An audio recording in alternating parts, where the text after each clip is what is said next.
سب سے بڑی تیاری کیا ہے کہ اپنے دلوں کو صاف کر لو، کہ جس دل میں نفرت ہو، بغض ہو، کسی کے لیے غصہ ہو، کسی کے لیے کیا کیا جذبے ہوں، دل صاف کرنا۔ ہمارے گھروں میں روزانہ جھاڑو ہوتا ہے، یہاں مدرسے میں روزانہ صفائی ہوتی کہ نہیں ہوتی؟ کیونکہ دنیا کی اصل گندگی ہے تو جھاڑو ہاتھ سے نہیں چھوٹ سکتا۔ حرم شریف میں دیکھا کیسے چاروں طرف خدام پھر رہے ہوتے ہیں برش لے کر، کہ تمہارے مولوی شاہد صاحب بھی ایک دفعہ وہاں خدام حجاج میں گئے تھے، میں نے ان کے ہاتھ میں برش دیکھا، وہی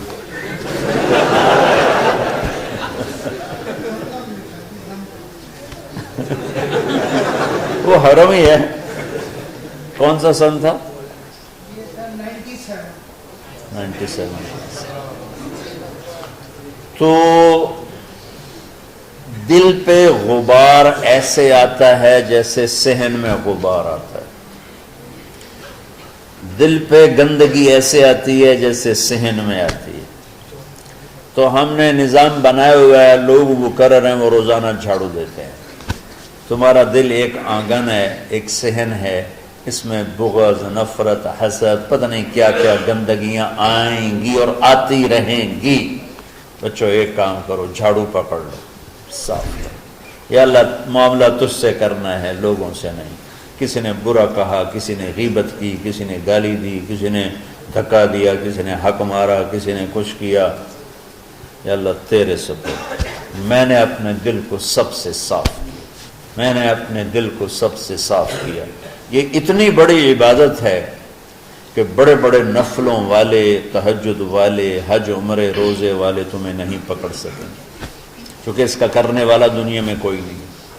نفل پڑھنے والے تو بے شمار ہیں، عمرے کرنے والے بے شمار ہیں، علماء بے شمار ہیں، حاجی بے شمار ہیں، سخاوت کرنے والے بے شمار ہیں، لیکن اس ٹکڑے کو صاف کرنے والا لاکھوں میں ایک بھی نہیں ہے۔ مشکل کام، آپ یہ سیکھ لیں، صاف کرو، صاف کرو، صاف کرو۔ یہ رمضان کی سب سے بڑی تیاری اور علم کو حاصل کرنے کی سب سے بڑی چابی ہے کہ اپنے دل کو کھلا کر لو۔ کوئی چیز خالی ہوگی تو کچھ آئے گا۔ جس دل میں بغض بھرا ہو، نفرت بھری ہو، حسد بھرا ہو، کینہ بھرا ہو، اس میں خاک آئے، اس میں تو علم کی ایک کرن بھی نہیں آئے گی۔ اس زبان سے چاہے جتنے مرضی موتی بکھیرے، دل اس کا اندھا ہوگا۔ لا تعمل ابصار ولكن تعمل قلوب التي في الصدور۔ یہ آنکھوں سے اندھے نہیں، دل سے اندھے ہیں۔ تو بچوں اپنے دل کو صاف کرنا سیکھو۔ وہ کتنی مشہور حدیث ہے، آپ نے کہا اس دروازے سے ایک جنتی آ رہا، ایک انصاری صحابی داخل ہوئے، جوتا ہاتھ میں، داڑھی میں وضو کا پانی۔ اگلے دن اس دروازے سے ایک جنتی آ رہا ہے، تو ایک صحابی آئے، ہاتھ میں جوتا، داڑھی میں وضو کا پانی، وہی صحابی۔ اگلے دن اس دروازے سے ایک جنتی آ رہا ہے، تو وہی صحابی 3 دن جنت کی بشارت لیے ہیں۔ اس صحابہ کی جماعت میں ایک شخص ہیں جن کا نام ہے عبداللہ بن عمرو بن عاص۔ ان سے بڑا عبادت گزار صحابہ میں کوئی نہیں تھا، نہ سابقین میں نہ متاخرین میں، نہ پہلوں میں نہ بعد والوں میں۔ ان کی عبادت کیا تھی؟ ساری رات جاگنا، سارے دن کا روزہ، اور ایک ختم قرآن صبح سے شام۔ اتنی اللہ نے طاقت دی تھی۔ پھر وہی غلوب والی بات آ گئی، ایکسٹریم ہونے والی بات آ گئی۔ ان کی شادی والی رات حجلہ عروسی میں داخل ہو رہے ہیں، دلہن کے کمرے میں داخل ہو رہے ہیں، اور مصلی بچھا کے اللہ اکبر، اور دیر نفل تے نفل، دیر نفل تے نفل۔ تو ان کی بیگم نے دیکھا تو وہ بھی خیر کا زمانہ تھا، انہوں نے بھی وضو کیا اور پیچھے مصلی بچھا کے وہ بھی فجر تک نفل پڑھتے رہے۔ صبح ہوئی تو حضرت عمرو بن عاص رضی اللہ عنہ نے پوچھا، بیٹی رات کیسی گزری؟ کہا جی ماشاءاللہ آپ کے بیٹے تو بڑے عبادت گزار ہیں، ساری رات نفلوں میں ہی گزری۔ تو وہ ان کو شکایت کر دی۔ حضرت عمر بن عاص کو اتنا غصہ چڑھا، وہ بیٹے کو تو کچھ نہیں کہا، کتنی حکمت کی بات ہے، سیدھے گئے اللہ کے نبی کے پاس، یا رسول اللہ یہ عبداللہ دیکھیں کیسا نادان ہے، اس کی شادی کی ساری رات نفل پڑھتا رہا۔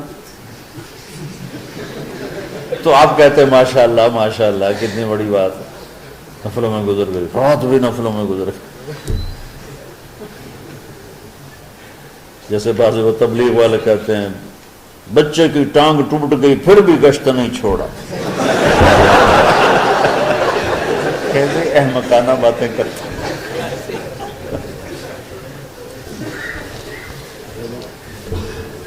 تو آپ نے حضرت عبداللہ بن عمر کو بلا کے ڈانٹا کہ تو نے مہینے میں 3 دن روزے رکھنے ہیں، بس نہیں رکھنے، اور ہفتے میں 1 قرآن ختم کرنا ہے۔ کہا یا رسول اللہ میرے اندر طاقت زیادہ ہے۔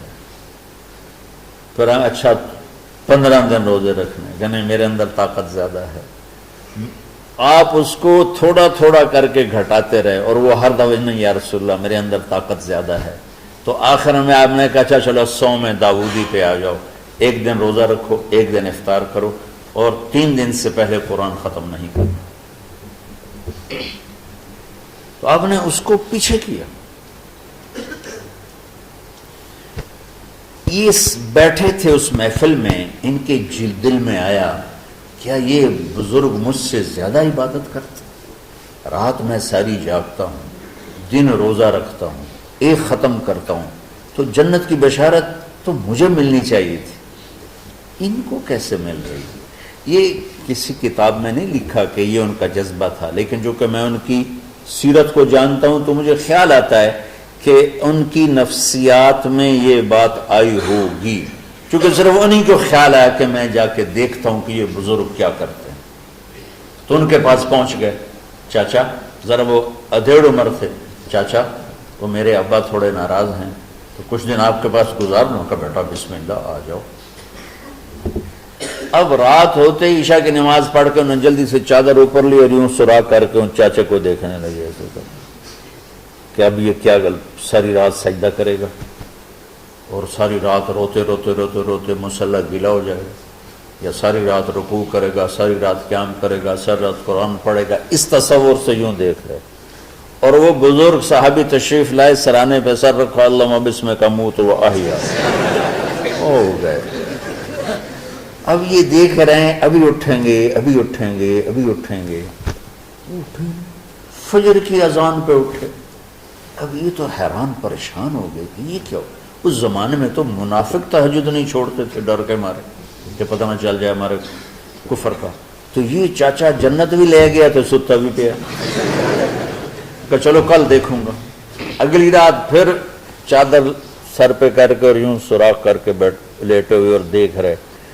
چاچا پھر تشریف لائے اور سرانے پہ سر رکھا، اللہم بسمک اموت و احیا، ہو گئے۔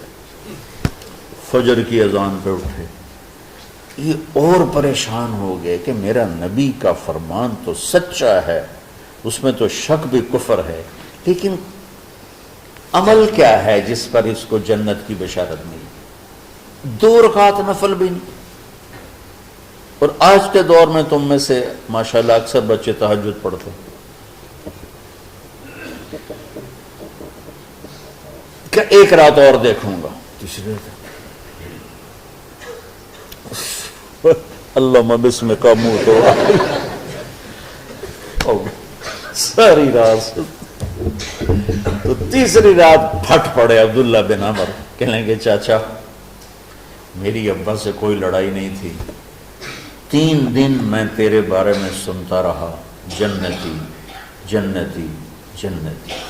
میں دیکھنے آیا تھا کہ آپ کیا کرتے ہیں، آپ تو کچھ بھی نہیں کرتے ہو، ساری رات سوتے رہتے، اب کیا کرتے ہو؟ میں کہا بیٹا یہی ہے جو تم نے دیکھا ہے۔ اب ان کو سمجھ میں نہیں آ رہا کہ یہ جوڑ کیسے بٹھاؤں، ادھر جنت کی بشارت، ادھر ساری رات خراٹے، اب یہ اس میں جوڑ کیسے بٹھاؤں؟ نبی کی بات تو غلط ہو نہیں سکتی۔ تو اب وہ نا ایسے نا بڑے بے دل سے ہو کر واپس مڑے، پتہ نہیں کی چکر ہوئے گی کوئی گل۔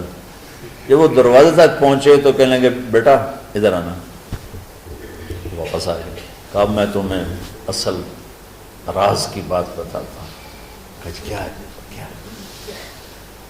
تو یہاں ہاتھ رکھا، کہا یہ جو دل ہے نا اس میں کسی انسان کی نفرت نہیں۔